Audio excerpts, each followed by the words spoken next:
Hey guys, welcome back to YouTube channel. మన problem ఏంటంటే chocolate distribution problem. అయితే మనకి ఈ ప్రాబ్లంలో ఏముంటుందంటే ఒక అరే ఆఫ్ ఇంటిజర్స్ ఇస్తారు. Each index represents bag and ఆ బ్యాగ్లో ఎన్ని చాక్లెట్స్ ఉన్నాయో ఇక్కడ రిప్రజెంట్ చేసి ఉన్నాయి. అంటే ఫస్ట్ బ్యాగ్లో 3 చాక్లెట్స్, లాస్ట్ బ్యాగ్లో 12 చాక్లెట్స్, ఈ మిడిల్ బ్యాగ్లో 5 చాక్లెట్స్ అట్లా రిప్రజెంట్ చేస్తున్నాయి. తర్వాత మనకి 5 స్టూడెంట్స్ ఇచ్చారు. సో మన బాధ్యత ఏంటంటే ఈ 5 స్టూడెంట్స్కి ఒక్కొక్క స్టూడెంట్కి ఒక్కొక్క బ్యాగ్ ఇవ్వాలి. అవునా? ఒక్కొక్క స్టూడెంట్‌కి ఒక బ్యాగ్ ఇచ్చి, ఇప్పుడు లీస్ట్ నెంబర్ ఆఫ్ చాక్లెట్స్ ఉన్న స్టూడెంట్‌కి, ఇక మాక్సిమం నెంబర్ ఆఫ్ చాక్లెట్స్ ఉన్న స్టూడెంట్‌కి మధ్యలో డిఫరెన్స్ మినిమమ్ ఉండాలి. చెప్తే ఏం అర్థం కాదు. డయాగ్రామాటికల్లీ చూపిస్తా ఏంతో. ఇప్పుడు మనకి ఫర్ ఎగ్జాంపుల్ ఆహ్, బ్యాగ్స్ కావాలి. ఇదొక బ్యాగ్ అనుకుందాం. ఇదొక బ్యాగ్ అనుకుందాం. ఇదొక బ్యాగ్ అనుకుందాం. ఇదొక బ్యాగ్ అనుకుందాం. ఎన్ని 4 బ్యాగ్స్ అయినాయి? 3 బ్యాగ్స్. 5 బ్యాగ్స్ ఉన్నాయి. ఏమేమున్నాయి? 3, 1, 5, 7 అండ్ 12. ఇవి 5 బ్యాగ్స్ ఉన్నాయి. ఓకే. ఇందులో మినిమమ్ వాల్యూ ఏంది? 1 ఉంది. ఇందులో మాక్సిమం వాల్యూ ఏంది? 12 ఉంది. ఓకే. దీని డిఫరెన్స్ ఎంత? 11 ఉంది. అంటే మినిమం స్టూడెంట్‌కి, మాక్సిమం స్టూడెంట్‌కి 11 డిఫరెన్స్ ఉంది. సో, ఈ ఈ ఈ ఈ విధంగా తీసుకుంటే 11 వచ్చింది. ఇంకో విధంగా తీసుకొని చూద్దాం. 12 కాకుండా ఇక్కడ 6 తీసుకుందాం. ఇప్పుడు దీని మినిమం వాల్యూ ఎంత? 1. మాక్సిమం వాల్యూ ఎంత? 6. సారీ 7 ఉంది. 7 ఉంది. సో, ఇప్పుడు దీని డిఫరెన్స్ ఎంత అవుతది? 6 అవుతది.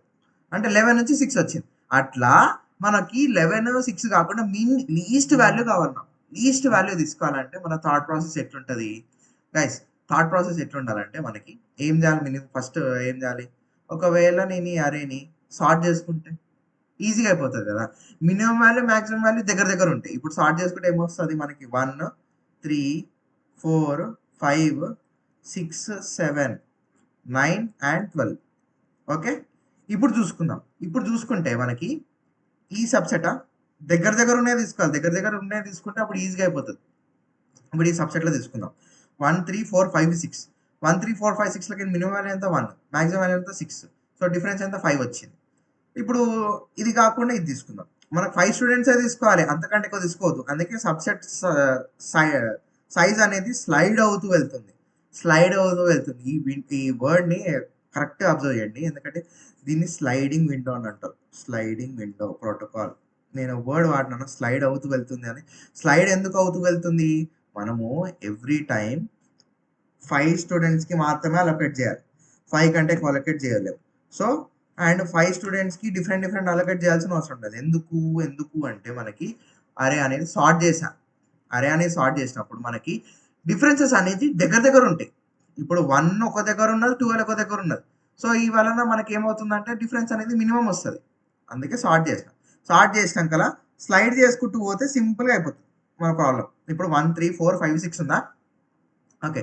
ఇందులో డిఫరెన్స్ ఎంత వచ్చింది? 5 వచ్చింది. తర్వాత నెక్స్ట్ 5 స్టూడెంట్స్ తీసుకోవాలి. నెక్స్ట్ 5 స్టూడెంట్స్ అంటే 7 కావాలి. 1 అవసరం లేదు ఇక. ఈ విధంగా తీసుకుందాం. 3, 4, 5, 6, 7. ఇప్పుడు దీనికి ఆన్సర్ ఎంత వస్తది? 7 - 3. 4 వచ్చింది మనకి.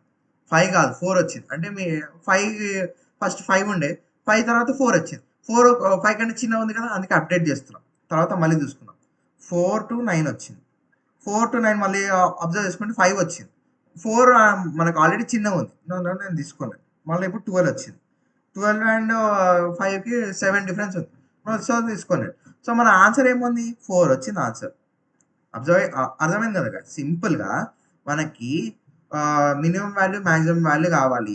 మినిమమ్ వాల్యూ, మాక్సిమం వాల్యూ కావాలి అండ్ అవి ఒకటే సబ్‌సెట్‌లో ఉండాలి అంటే సింపుల్‌గా దాన్ని సార్ట్ చేసి స్లైడింగ్ విండో అప్రోచెస్ పెట్టుకుంటే సింపుల్‌గా అయిపోతది. ఇప్పుడు ఇక్కడ చేసినట్టు. సో, మనకి కోడింగ్ పార్ట్‌కొచ్చేసరికి చూద్దాం ఏ విధంగా అవుతదో.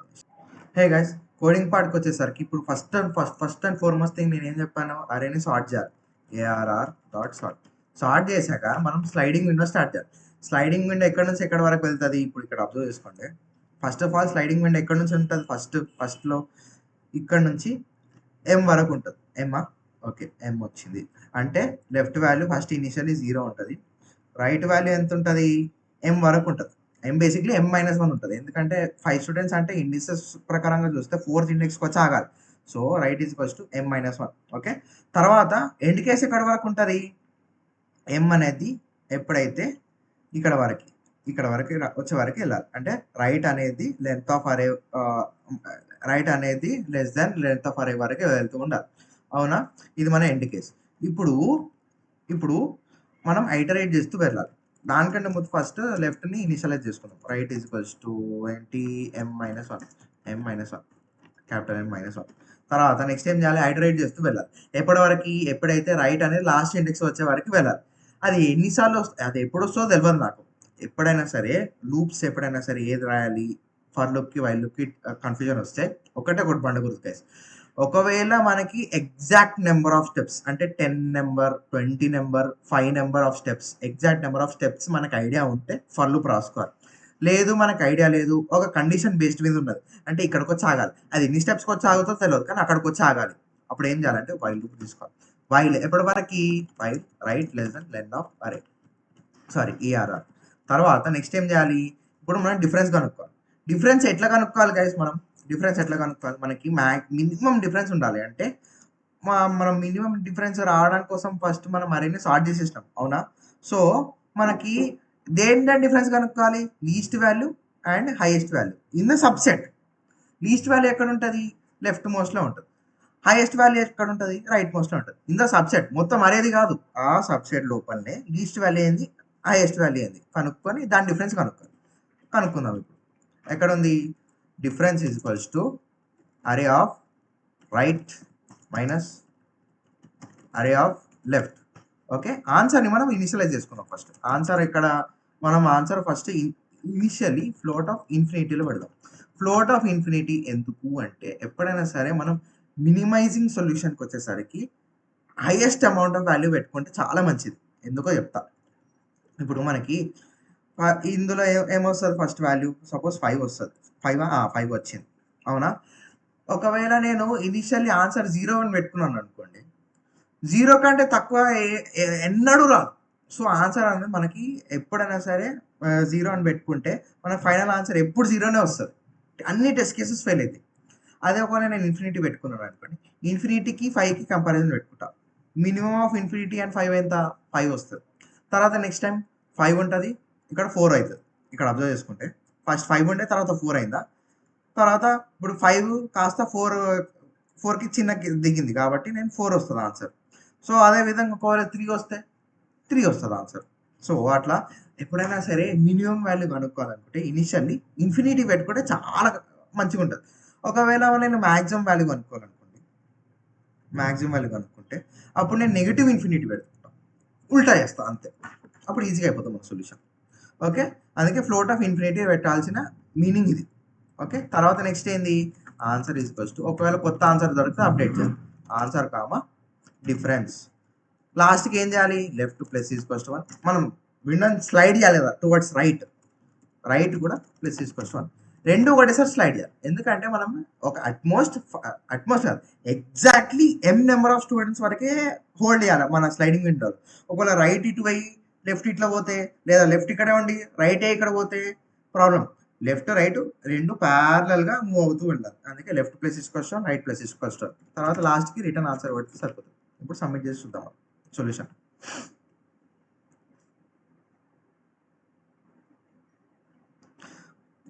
ఎక్కడో తప్పని చేసా. అరే ఇస్ నాట్ డిఫైన్డ్. నేను అరే కాదు, ARR మీద ఉంటుంది. ARR. ఇప్పుడు సబ్మిట్ చేసి చెక్ చేద్దాం మన కోడ్ కరెక్టా కాదా. ఎస్, మన కోడ్ కరెక్ట్. ప్రతి ఒక్క టెస్ట్ కేస్ పాస్ అయింది. ఇప్పుడు మన కోడ్ది ఒక time complexity and space complexity కనుక్కుందాం. Guys, time complexity and space complexity కనుక్కోవాలంటే ఫస్ట్ ఏం చేస్తున్నాం? మనం ఒక అరే తీసుకున్నాం. అరేని మనం సార్ట్ చేసినాం. సార్టింగ్ టైం కాంప్లెక్సిటీ పైథాన్లో big of n log n. Sorry, okay, initially కాదు, సారీ, టోటల్ ఇప్పుడే రాసుకోవద్దు. First n log n time కాంప్లెక్సిటీతో సార్ట్ చేస్తాం. సార్ట్ చేశాక నెక్స్ట్ ఏం చేస్తున్నాము? స్లైడింగ్ విండో అప్రోచ్ ఫాలో అవుతాం. స్లైడింగ్ విండో అంటే ఇక్కడ నుంచి ఇక్కడ వరకు వెళ్తుంది. అంటే అట్మోస్ట్ ఎన్ వరకు అయితే ట్రావర్స్ అవుతుంది. So n log n plus big of n అవుతుంది.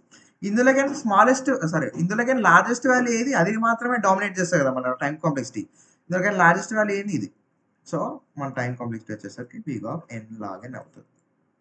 ఇప్పుడు స్పేస్ కాంప్లెక్సిటీ వచ్చేసరికి నేను ఒక స్పెషల్ అరే తీసుకోవట్లేదు, జస్ట్ వేరియబుల్స్ తోటి గేమ్ ఆడుతున్నాను. ఏంటి? Left variable, left pointer, right pointer, answer, అంతే. So time complexity space complexity వచ్చేసరికి కాన్స్టెంట్ ఉంటుంది. స్పెషల్ అరే తీసుకుంటే అది గ్రో అవ్వట్లేదు, అందుకే స్పేస్ కాంప్లెక్సిటీ కాన్స్టెంట్ ఉంటుంది. గైస్ ఒకవేళ వీడియో నచ్చితే please like share and subscribe. Thank you guys.